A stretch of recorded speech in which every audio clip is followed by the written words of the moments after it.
नमस्कार,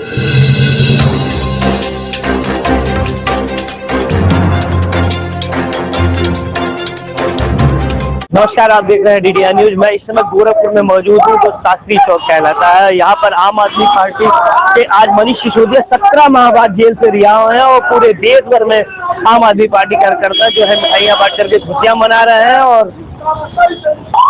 आम आदमी पार्टी गोरखपुर में इस समय मौजूद है जो शास्त्री चौराहे पे है। और बाकी लोग जो है मिठाइयाँ एक दूसरे को खिला करके खुशियां मना रहे हैं मनीष सिसोदिया के जेल से छूटने। आइए इसी संदर्भ में बात करते हैं। आज मनीष सिसोदिया जो है जेल से रिहा हुए हैं जी, आज उसी के परिप्रेक्ष्य में हम लोग यहाँ पे इकट्ठा हुए हैं और सारे जिले भर के कार्यकर्ता यहाँ पे जुटे हुए हैं। सबसे पहले मैं आपको भी और देश के एक एक लोगों को धन्यवाद देना चाहता हूँ और साथ ही मैं माननीय सर्वोच्च न्यायालय को भी ये धन्यवाद ज्ञापित करना चाहता हूँ कि इतना माइलस्टोन डिसीजन देके जो भारतीय जनता पार्टी के कारपोरेट ऑफिस में, ध्यान रखिए, कारपोरेट ऑफिस में जो मनगढ़ंत ये पाठकथा रची गई थी, उस पाठकथा का अंत होने की शुरुआत माननीय सर्वोच्च न्यायालय ने कर दी है। और एक एक करके हमारे नेता, चाहे वो हमारे प्रदेश के प्रभारी माननीय सांसद श्री संजय सिंह जी हों या मनीष सिसोदिया जी हों, सारे नेता एक एक करके बाहर आ रहे हैं और आप आने वाले चुनाव में इसका परिणाम आपको देखने के लिए बहुत अच्छे से मिल जाएगा। दिल्ली के चुनाव से पहले क्या सारे नेता आपके रिहा हो जाएंगे? सर, अभी ये तो हम तो मानते हैं कि सारे नेता हमारे रिहा हो चुके हैं, क्योंकि आप जानते हैं कि जिस दिन माननीय हमारे अरविंद केजरीवाल जी के बारे में सुप्रीम कोर्ट ने डिसीजन दिया कि ईडी के थ्रू वो बरी कर दी गई, ईडी ने बोल दिया, फिर इन्होंने मनगढ़ंत कहानी करके सीबीआई के थ्रू एक केस लॉन्च कर दिया और उस केस के थ्रू उनको वहीं पे तिहाड़ जेल में ही बैठा रखा है ना। तो अवमानना हो रही है, कहीं ना कहीं कोर्ट को इग्नोर कर रहे हैं, जबरदस्ती केस बना के रखे हुए हैं। हम लोगों को पूरा भरोसा है कि दिल्ली चुनाव के पहले हमारे सारे नेता बाहर आ चुके होंगे। और ये देख लीजिए कि ये माननीय प्रधानमंत्री जी हैं, इनकी जो छवि बनी देश में और दुनिया में कि ये सबसे बड़े तानाशाह के रूप में उत्पन्न हुए हैं। और मैं कहना चाहता हूं आपके माध्यम से कि जो ये वक्त के बादशाह है ना, ये वक्त के बादशाहों को ये वक्त माफ नहीं करेगा, क्योंकि आप देख लीजिए दुनिया का सबसे बड़े लोकतंत्र का चुनाव इस देश में पूर्ण रूप से खत्म हुआ और उस चुनाव के बाद, उस चुनाव में इन्होंने, चुनाव के पहले ही दिन पार्टियों को तोड़ा गया, एक एक पार्टियों के सिंबल ले लिए गए, विपक्ष के नेताओं को जेल भेज दिया गया, चुने हुए मुख्यमंत्रियों को जेल भेज दिया जाता है, हाथरस में वो दलित बेटी जो बलात्कारिता है उसके साथ बिना उसके परिवार के कंसेंट के उसको उसकी लाश जला दी जाती है। इस देश में किसानों पे थार दौड़ाए जा रहे हैं और उसके बाद जब ये चुनाव में जाते हैं तो जनता इनका बहुत शानदार तरीके से स्वागत करती है कि जो 400 का पारा, 400 पार का जो नारा हमारे प्रधानमंत्री जी ने दिया है, उनको तोड़ने का काम और उनके जो मान उन्होंने और झूठी साइन बनाई थी टूट गया है, आप समझ लीजिए। नहीं तो पिछले 10 सालों में जबरदस्ती एक एक विधेयक को ये पारित करा लेते थे कि ये पहली बार हुआ है 2-4 दिन पहले कि मुस्लिम वक्फ बोर्ड का जो ये देखे हैं कि बिल जो पारित नहीं हो पाई वो डायरेक्ट ज्वाइंट पार्लियामेंट्री कमेटी को ट्रांसफर हो गई। ये देश की जीत है, ये संविधान की जीत है, बाबा साहब के बनाए हुए संविधान की जीत है, एक एक देशवासी की जीत है और इनकी हार है। मैं प्रवीण यादव जिले का प्रभारी हूँ गोरखपुर का और प्रांत उपाध्यक्ष। जैन साहब का जिक्र नहीं हो रहा।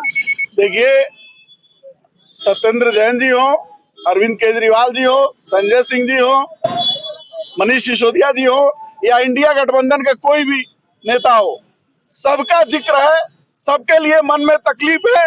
भारत की जनता देख रही है कि ये नरेंद्र मोदी जो तानाशाही करके जो गद्दी पे बैठे हुए हैं, ये किस तरह से विपक्ष के नेताओं को फर्जी मुकदमों में जेल के अंदर डाल करके सत्ता सुख भोगना चाहते हैं। लेकिन अभी उनको ये नहीं समझ में आ रहा है, बगल के देश बांग्लादेश में जिस तरह से हरकत हुआ है वो उसी का इंतजारी कर रहे हैं और हो सकता है कि देश में भी इसी तरह की क्रांति हो और इनको भी देश छोड़ करके भागना पड़े, क्योंकि ये न तो जनता के हैं, न ये किसान के हैं, न ये व्यापारियों के हैं, न ये कर्मचारियों के हैं। और सबसे बड़ी गद्दारी की बात तो ये है, न ये देश के सेना के लिए ये कोई काम करते हैं। अग्निवीर जैसी योजना से सेना का भी मनोबल गिरा है। मैं आज सिर्फ इतना कहना चाहता हूँ कि आज हमारे नेता मनीष सिसोदिया जी की जेल से रिहाई हुई है, जमानत मिली है। उस जमानत के मौके पे हम लोग आज यहाँ पे मिष्ठान वितरण किए हैं, एक दूसरे को मिठाई खिलाए हैं और खुशी का इजहार कर रहे हैं। आपको मैं एक चीज और बता दे रहा हूँ, ये जमानत भारतीय जनता पार्टी के ऊपर बहुत बड़ा वज्रपात बन करके गिरेगी और ये जमानत भाजपा की जब्त कराएगी आने वाले विधानसभा के चुनाव में और आने वाले जो आम चुनाव होंगे या अन्य किसी भी विधानसभा में चुनाव होंगे। दिल्ली में तो इनकी सारी की सारी सीटों पे इनकी जमानत। आप लोग खाइए हमारी आज तो खुशी मनाने का दिन है, एकदम आरोप प्रत्यारोप। जी सबसे आज तो बहुत ही बड़ा खुशी का दिन है। माननीय संजय सिंह जी बाहर आए, माननीय हमारे मनीष सिसोदिया जी बाहर आए। ये स्पष्ट दर्शाता है कि बीजेपी हमारे नेताओं को बिना वजह, बिना कोई तर्क संगत किसी भी विषय पर ऐसे जेल में डाल रखी है। विगत 17 महीने से सोचिए, दिल्ली के उन बच्चों को, दिल्ली के माता पिताओं को, जिनके लिए मनीष सिसोदिया जी ने इतना उत्तम काम किया, शिक्षा की क्रांति लाए, उन माता पिताओं ने का आशीर्वाद है जो आज मनीष सिसोदिया जी जेल से बाहर आए हैं। और आज जितना दिल्ली के बच्चे माता पिताओं में खुशी होगी, वही खुशी हम लोगों को भी महसूस हो रही है।